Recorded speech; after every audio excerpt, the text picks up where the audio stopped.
Il vincolo di non edificabilità da parte della soprintendenza intorno al Castello del Cataio, che significa lo stop al centro commerciale a Due Carrare, non è solo la vittoria di una mobilitazione popolare che ha sempre visto i nostri telegiornali in prima fila al fianco dei cittadini e delle loro rivendicazioni, mantenendo i riflettori sempre accesi sul problema e raccontando e sostenendo le richieste di un intero territorio. Smaltiti i festeggiamenti che hanno sciolto la tensione di questi mesi, infatti, alla soddisfazione per il parere della soprintendenza si aggiunge la riflessione di un pronunciamento che fissa un principio importante anche per il futuro. Il principio secondo cui viene individuato in questa area un'area particolarmente fragile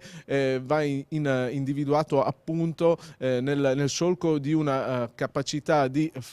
portare avanti uno sviluppo sostenibile del nostro territorio. A Padova la polemica, ad esempio, è rovente per il robusto ampliamento del centro commerciale di Via San Marco. Serve una profonda riflessione sul tipo di commercio che noi immaginiamo per i prossimi anni, perché mi risulta che chi è partito prima di noi, vedi gli Stati Uniti o la Francia, oggi stia facendo una profonda riflessione su quel tipo di infrastrutture. Cioè non vorrei che fra 10, 15, 20 anni ci ritrovassimo con delle cattedrali nel deserto impossibili da gestire.